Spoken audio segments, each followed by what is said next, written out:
Welcome back to CFO Weekly, where we're talking with financial leaders about how to build efficiency in their teams, create time for strategy, and ultimately get results.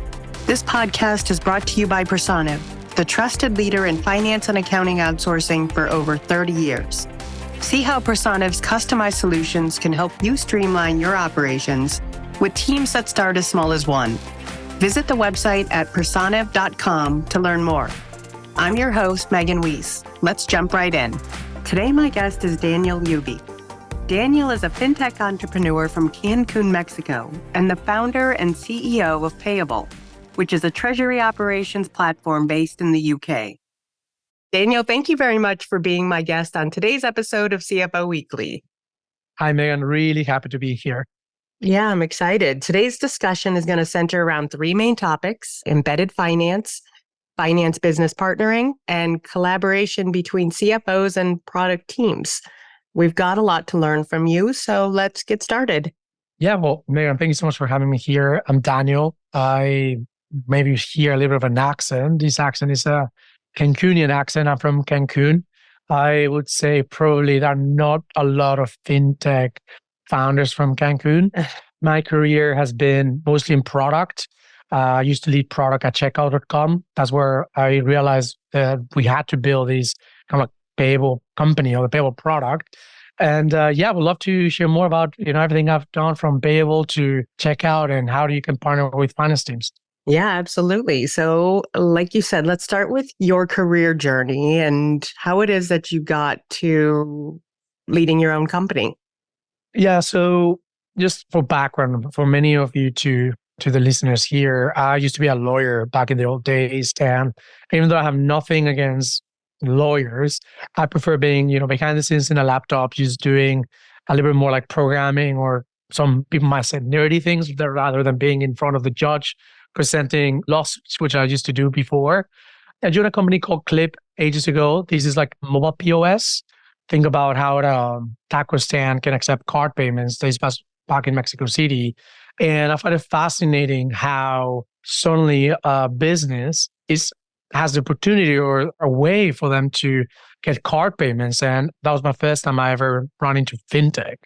So I was like, oh, wow, this is great. Like, this is so interesting. This is so cool how software now enables a company just to have a better way for them to just increase their revenue through product. Then I moved to the UK and I joined checkout.com, where I had the task to build payment products for marketplaces and platforms. So normally the way card payments work traditionally is if you're a SaaS company or if you're selling, let's use an example of Netflix.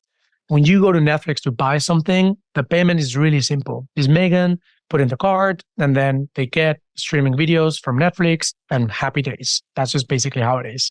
But let's say there was a company called Chefflix, which is a marketplace to bring chefs around the world so they can teach Megan how to do the amazing tacos. And this chef is in maybe Mexico City, but Megan is in Boston or in the Netherlands.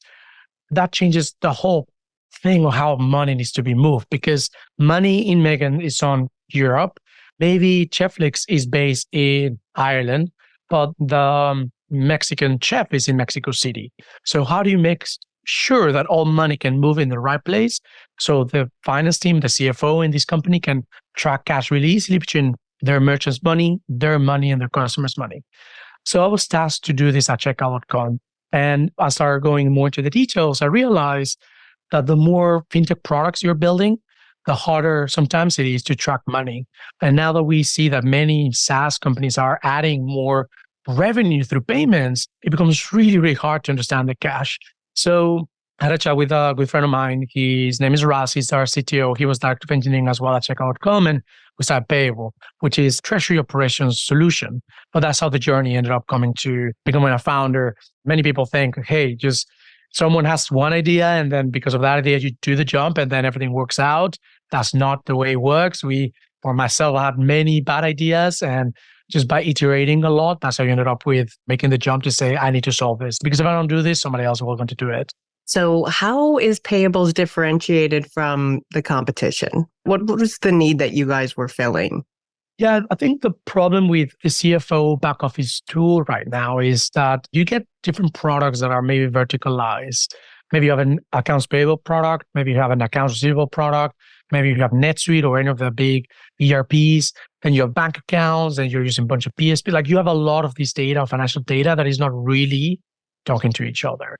The current competition is mostly incumbents, big old traditional software where they have no APIs, they don't have great tech.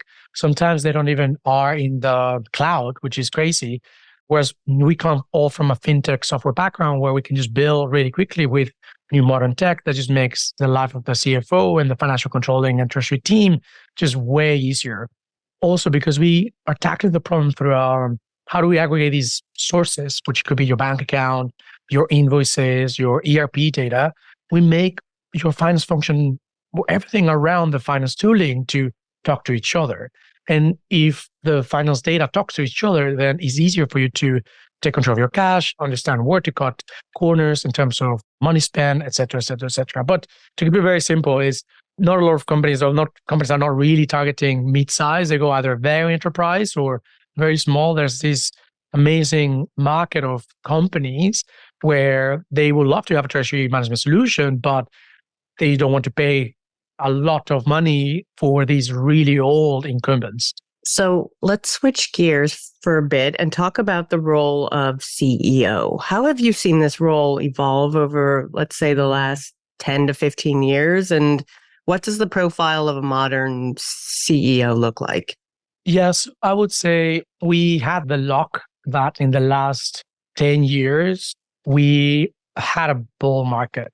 This means you have a product that is increasing revenue. You have all the companies and consumers that have a lot of buying intent and they have spare money to do many experiments. So the CEO will be very focused on building maybe a horizontal product or trying different type of new products that will maybe add more revenue. But it was very experimental. In startup world, sometimes they call this peacetime CEO.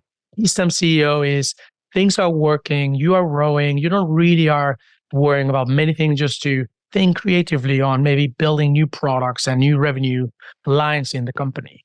I would say that in the last year or so, 2 years, things changed massively. And the focus has been mostly on, how do you go back to basics and really think in principle, where's the revenue really coming from? So you don't diversify that much. You just focus on trying to maximize revenue from where it's coming from. I was chatting with some people at segment.com. Segment.com is a very fascinating data analytics platform, very big. And we're discussing about how the whole finance, CEO, operations has changed in the last, let's say, before 2021 to now in the last year. And the biggest difference would be that before 2022, let's say, it was acquisition of new customers, new product lines, just grow, and just be creative on new things you can go and sell and try to acquire as many companies you can, customers or merchants or users, regardless of the cost. From 2021 to now, 2022 to now, it's been upselling. This means we already have a cohort of people that love our product. Let's just work with them to make sure we can maximize revenue from where we know we already have companies paying us.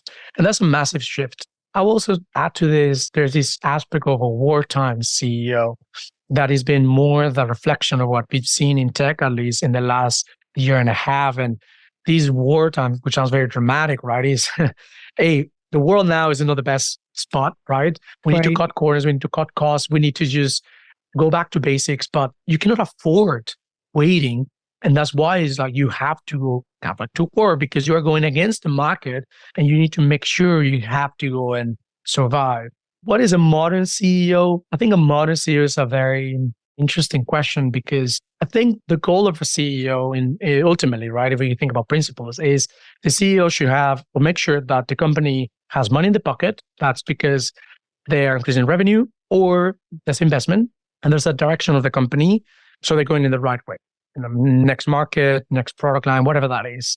I think in the last, I would say 20, 30 years, that's just been the default of the CEO. And that's the core business. Like that's the core focus for the CEO. I think now people working in certain companies, the employees not only care about if the company is risky or not risky, they want a mission, they want impact. They care about work-life balance. They care about how do you have a culture where you make sure that it's equal to everybody, that you support many other maybe philosophical things that before the business was very focused only in capitalism and increasing revenue. But now many of the modern CEOs, I would say, not only think about this aspect of making sure that you have money in the bank and have direction, but as well making sure that the culture that you are building is the right culture. And I think this definition of culture has changed or improved or modernized for the last 15 years. I would say 15 years ago, the questions that would happen in all hands were not the same questions that are being talked right now.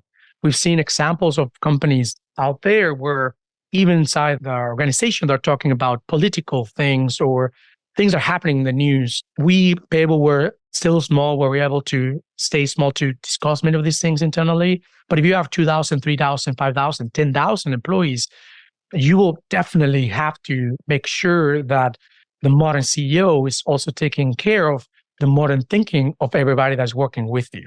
And what do you think the ideal relationship between a CFO and a CEO is? How best can the CFO help a wartime CEO? Yeah, I'll answer this in two aspects. So the function of the CEO, right, is I have a vision and a mission of the world, and this is how the future will look like. And it will work with operations, the product team to make sure from a product perspective, this can exist in this world. The CFO is the rails of how money-wise that can happen. And there are many dimensions to this, right? If it's a public company, how do you make sure that you get the right level of trust and confidence in every quarter so you get the right level of trust and confidence so you can continue building that future? An example challenging of this is when Mark Zuckerberg had a very strong vision around not AI, but the multiverse. So ultimately, the CFO and the product team, they now need to allocate money for that vision. So they know they have revenue coming from the core product. But on the other side, they are now using this money to think about their next big bet, which was the multiverse. So the CFO with the CEO, they're working together to represent trust of the future of the company. On one side is from the CEO is the vision, which is that abstract thinking. But the CFO is the analytical part of it, which represents the cash position of the company. So you can say, okay, that's great how they're diversifying the current income. We're using that to reinvest for future outcomes of the company.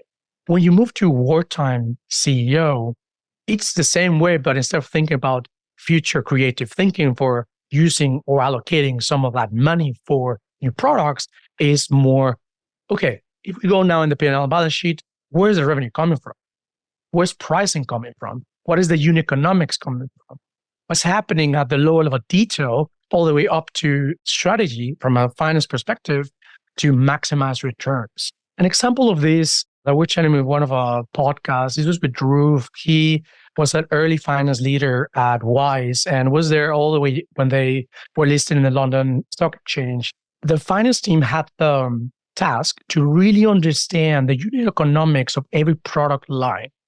And by really understanding, let's say, how expensive it is to do a card payment or onboarding a customer, that the product team can use that to make changes in the product to improve revenue or reduce cost. But as myself as a product person, I don't really know that, right? I don't know the model for the unit economics. I could have an idea, but how do you divide those services across all these product functions? This will come from a finance perspective. And then with the CFO saying our biggest goal right now should be, let's say in wartime's point of view, is either maximize revenue in the core products or reduce costs, or maybe it is both. But from that objective between the CEO and the CFO, you need to be able to bring all the way down to maybe pricing when you're understanding your unit economics as how the product team is building everything down to the level of detail. And that is a balancing act between the CEO thinking we need to cut corners, the CFO bringing the model and the strategy financially, all the way down to the product team understanding the unit economics model to reduce costs if the objective is to reduce costs. And you talk about how all businesses will be involved in fintech at some point, otherwise known as embedded financing. So can you explain why this is an evolving trend? Yeah, 100%. I find it very fascinating how the first wave of businesses were SaaS businesses. An example of this change would be with MindBody. So MindBody is SaaS for, think about a gym trainer, a yoga teacher, anybody that is in the health world that they want to make sure they have the right software for running their little business. That could be their yoga school or gym class or another like health class. And MindBody started with that, just being very focused for someone to sell their classes or whatever that is. And they realized, what if we become a payments company? What if, let's say, Daniel wants to not only work with Megan, let's say Megan, in this case, sorry, Megan, I keep using as my example. All right. But let's say Megan is a yoga teacher and you have a very successful yoga school. You want to have a software for your appointments and for your classes. You go to MindBody and, you pay, I don't know, £20, $20, who cares, a month. But all the payments are being done of cash, or you may be using something else to accept those payments. But MindBody says, well, what if we allow Megan to charge Daniel a subscription fee? So instead of maybe selling class by class, sells a subscription, which is a bundle. And that's what they did. MindBody became a payments company. In payments terms, it became a PayFac, which is a payment facilitator company. Uber is a payment facilitator as well. Deliveroo, many of these companies are payment companies, but we just don't see that because the way I think about payments is that it's like you ordering something on Amazon. You don't care if the package has been delivered by FedEx, UPS, or Royal Mail. You don't care. You will have a decision, a function of two things, price and speed. If you want to maybe not pay a lot of money, maybe it's going to take long, or maybe you want to pay fast so you can get that package faster to you. And that's payments, right? You want, as a consumer and a merchant, to make sure you can charge and get the money in the fastest way. So SaaS companies are thinking about it in this way because by adding this finance as a service, this embedded financing, it gives the option to the SaaS company to have another revenue line and take a bigger piece of the pie. That's on the payment side. I think another aspect as well that I've seen is think about like lending as a service or invoice factoring. Let's think about you are a marketplace where you want to hire, let's say the marketplace allows someone to hire someone like a freelancer or a designer, somebody somewhere else in the world, right? So let's say you're Adidas. Adidas wants to hire a creator, or Adidas wants to hire a designer. So you use this platform to make sure you can find all of these people. But the problem is you have a cash flow problem. Adidas will pay the freelancer in 30, 60, 90 days. The freelancer might want to make sure it gets paid faster because they have a cash flow problem. Then the marketplace, which basically what they do is help connect brands with creators or brands with freelancers, thinks about, okay, why do we add a lending angle of this? So we get paid by the brand, we pay faster to the freelancer, and we wait for the brand to pay us. So these are the things that are happening inside these SaaS or marketplaces companies to add this fintech angle to the business model. And you call for better collaboration between CFOs and product teams. Why do you think this is necessary? Yeah, like when we think about these new kind of like fintech angle, think of fintech product, if you are the product manager, you will only build things the way you want it because sometimes product managers don't really think about the balance sheet and the P&L and unit economics. If you think about the finance function building everything on, like if they were the ones who were building the products, they will be thinking about maybe the cheapest way for them to build something, even though maybe they have no idea how to build things. So when you bring the finance team and the product team together, you have this intersection of the unit economics, the cost, the how feasible, viable it is to build this, and then what is the potential outcome of this. If you leave just one part of it, then either you build something that's very expensive or very not even good product because the finance team won't be able to build this. And this other example that I was mentioning before with Wise, it was a really interesting example where the product team will have access to the unit economics to really know what are the levers that they can go and use and move around to improve the product experience. Also, if you are now going to tackle a new payment processor for adding let's say, payments as a feature, you also have to think all the aspects of it, which is, okay, let's say we use a new provider to, in this example before, that Megan is the yoga teacher that wants to accept payments. Do we need to be regulated? If not, okay, where's the money going to be sent? Okay, what's my money versus the merchant's customer's money? If we are closing the books at the end of the month or the quarter, how do we easily track and reconcile all the cash? The program manager is not thinking about it. He's just thinking about, okay, how do I make sure I get money from A to B as fast as possible to improve conversion or acquisition, whatever that is. And the finance function is not only thinking about the unit economics, but as well as saying, okay, we have a new revenue line, we have more settlement, bulk payments from the processors. How do I make sense of these? Because I don't have all the context. And these where product teams need to work together so everything can be in sync and they can really understand the cash position. And can you offer any practical guidance to product teams and finance teams to bridge skill and knowledge gaps and improve cross-collaboration? Yeah, 100%. So I believe everything. One of the things I keep saying to the company is we have to lead with context, right? Context is that piece of information that two groups, in this case, the finance domain and the product team, require to really come aligned and make decisions. But for them to be in the same page, there needs to be a common objective. So let's think about you are legal SaaS company. They create software for law firms so they can manage their contracts, manage their bills, manage how they're billing their companies. If the company suddenly wants to add a fintech angle, they need to make sure they have as an objective, we want to increase revenue by X by adding payments as a strategy. And when you define that, the finance team and the product team needs to go deeper. What does it mean to accept payments? Is payments a bank transfer? So it's cheaper, but recon is not that great. Why? Because you will get all of these random bank transfers being sent into the bank account so you can easily track them. Or do we use a PSP, a payment service provider, like a payments processor? Okay, what should we do there? What is the cost? So this is where the finance team and the product team definitely have to understand what does success really looks like, and they work backwards and say, okay, what is the minimal thing we can build so we can validate this with current customers in a segment that maybe won't affect a lot our revenue, our customer base, and then bring it to market.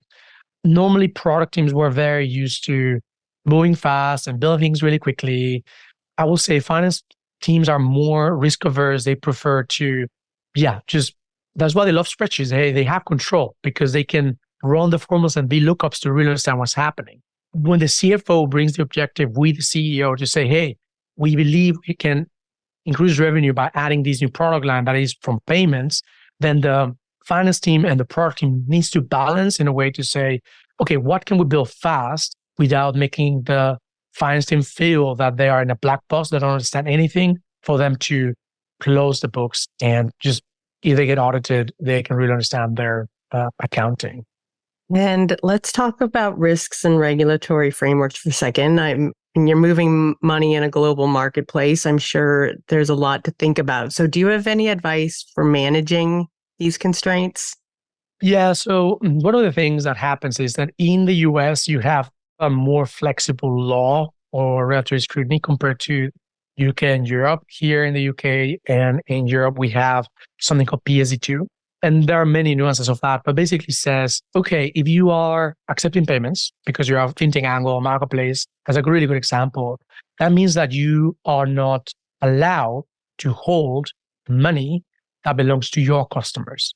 And if you do want to hold money that belongs to your customers, then you need to be regulated, or you use a regulated entity. Let's use an example of this. Let's say you are Airbnb.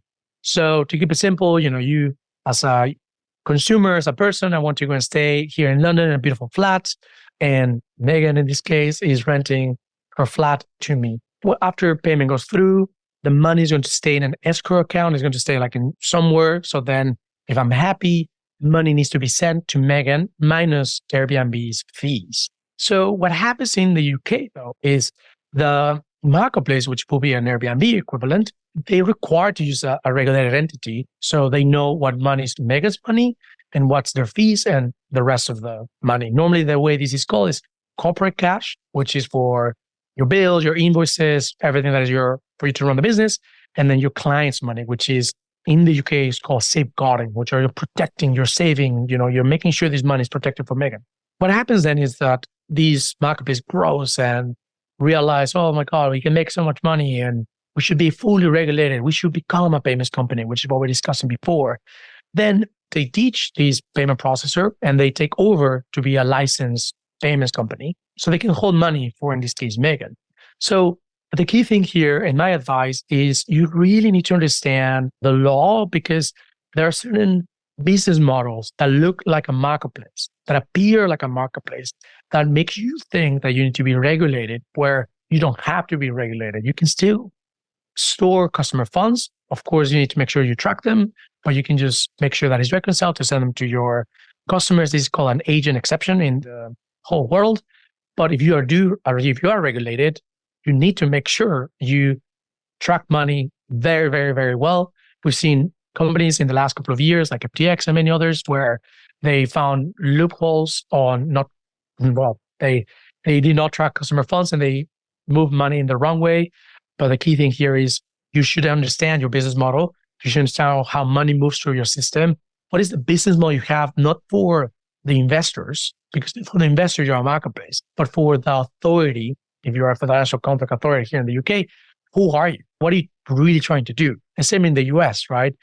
And then last but not least, if you're in the US, use an FBO for the benefit account, right? So just use separate accounts to managing customer cash, all their accounts, so everything's easier to reconcile. But just really, you have to double down on understanding what is your business model, so it's easy for you to reconcile and avoiding being into regulatory scrutiny.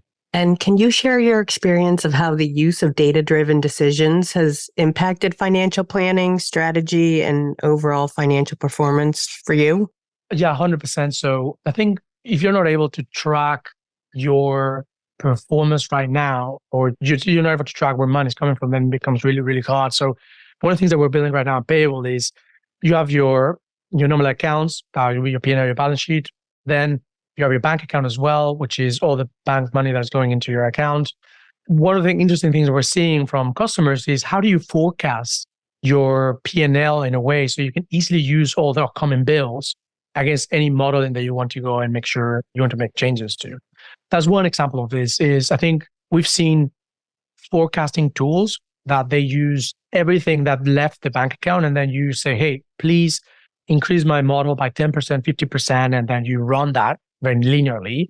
What we're trying to do now here at Payable is leverage the bills and invoices, everything that is in the ERP as a data point to improve forecasting and improve all financial performance. I think normally financial performance is just done separated from the bank and the ERP. I think ERP is the reality of what it is, like the accounting for the business, how your actual performance is, but it's always delay of what's happening in the bank data. So we're trying to mix these two to help companies have a better understanding of financial performance and just make sure that they can make better decisions. And how do you think finance business partnering is going to change in the future? Yeah, I was thinking about this question. It's an interesting thing, though. I think one of the things that we are noticing very strong is when you think about the finance function, you have the CFO, which is strategically making sure that the vision of CEO is applicable from a financial perspective. And that requires many things from what we discussed. Then if you think about the FP&A team, that would be maybe the function, which is very more planning strategic. Then you have the treasury team, which is thinking operationally as well as strategic. Do we need to maybe put money in a market fund so we can increase revenue? But treasury has a bit of a mix between the increasing revenue, but as well as understanding cost. And then when you to financial controlling or the more general finance managers, this is where it gets a little bit tricky because this function could be, hey, let's make sure we're getting paid on time because we have a lot of unpaid invoices. Hey, well, let's make sure we pay all our bills on time because we have X number of bills to do for AP. But a lot of these function, the financial controlling function, as the word it states, is control. But the time is spent on the control side is making sure that every record and line item is matched and tracked and recorded. So then the rest of the teams can set up the right controls and the right models to be more strategic. My assumption is that this has to change in the coming years because just as we have Chime in the US or Monzo in the UK, where consumer banking data has improved by 10x, the billing descriptor, the transactional data has improved so much in the consumer side. That is normal that this has to go into the enterprise bank side of things. So if the bank data gets improved, and then the other aspects of sources, the ERPs, whatever that is, all of it raises their quality of data, then the financial controlling and finance team should be moving away from counting records to make sure that they're really making better decisions in the future.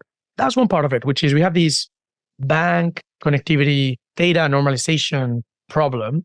And then there's other aspect, which is new technologies such as ChatGPT or AI or machine learning models that are allowing the customer, the merchant in this case, to use the data in a smarter way.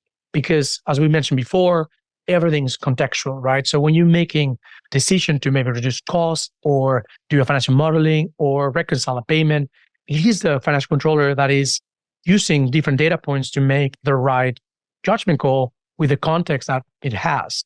And if this context can be scaled by X-fold due to a model such as ChatGPT or AI, then it means that the finance function should also be improving and changing. That also, last but not least, it means that when the product teams and the other aspects of the function is building new products, then partnering with the finance domain will be way more strategic rather than sometimes going at this record line item side of things, which is a little bit more operational, more tactical. And what advice would you give to other companies looking to break into fintech or maybe just diversify revenue streams and start dabbling in fintech? Well, I think fintech is now is the best time as a SaaS company, to start a fintech company. There are so many products out there in the world that allows you to start things really, really quickly. And of course, if you ended up using some of these companies, then Payable can bring it together for you to make sure you can make better cash controls and better decisions. I will say that the risk of starting a fintech angle inside your SaaS or your company has been de-risked by a lot. You can iterate and get a fintech product in a couple of weeks or months, depending on the size of your business. And that's something you couldn't do before. And maybe the unit economics won't be the best because you're using third-party providers, but you will be able to validate and make sure you have an extra revenue line, and then do the whole budgeting and put more money to allocate this. So my biggest advice is, yes, give it a try, go for it. There are many companies that can help you at that fintech angle as a SaaS company. I also encourage CFOs to think outside of the box and think about how do you work with the product teams to increase revenue and add product lines, such as payments in this case, or invoice factoring or embedded finance. So you can just add more revenue. And last but not least, if you do take that angle of fintech, right, and you want to add more payments and more invoicing and all of these things, just make sure you reconcile everything and you have an understanding of if your model requires it to be under the law, try to remove as much risk as possible. But my biggest advice is, go for it, which is a really fun experience. And when I've talked with many SaaS companies, marketplaces, yes, it is hard to crack fintech, because I think the problem with fintech is that if you come from a SaaS company, you need to understand what good looks like in all of these fintech options. Hire a fintech PM, bring it over. This person can give you a lot of advice to navigate all these fintech options. But the reality is that the time for you it takes you to build and launch a fintech company is way less than 10 years ago. And last question, but as a business leader, what's keeping you up at night? Yeah, so I think two things. One is, how do we make sure Payable, in this case, continue to grow and continue to sales, continue to just basically grow? That's one of the key things. I think this is more the short, medium term. That's where most of my time is thinking. And then second is, what does the future of Payable looks like? What is this $10 billion company will look like? And don't get me wrong, I think if I ask a Series B founder or even a Series C and even an IPO or a listed company, as the founder probably will say the same, is you're solving your short, medium term problems, and then you're thinking about the long-term problems. And as the CEO, my job is to make sure we have money in the bank, keep making sales, and having direction. And that's basically what keeps me awake at night is how do we continue making sure our customers are happy, continue building great things, and then how these features and products come together to platform that can bring bigger customers that then can go and change the finance industry, the finance domain. If I can build a product that it can be truly the back office tool of the CFO and the finance team can just fully collaborate across all the functions in 5-10 years, I'll be extremely happy. And now is the journey that we're trying to figure out everything so we can get there. Daniel, thank you so much for being my guest today. Thank you, Megan. It was so much fun. It was really lovely. Thank you so much. Yeah, I really enjoyed speaking with you, and thanks for finding the time to be here with us today to share your experience and knowledge. For listeners that want to find out more about Payable, is it just payable.com? No, so it's payable.co. We're still fighting for that M, but yeah, you can find us you know how domains are, Megan. So I think when you ask me, what else are you thinking about? It's like, hey, how do I build a big business so we can get that M from .co? But you can find us in payable.co, and you can find me at Daniel Yubi, and you can find us everywhere as Payable HQ as well in social media. Thank you. And to all of our listeners, please tune in next week. And until then, take care. Thank you, everybody.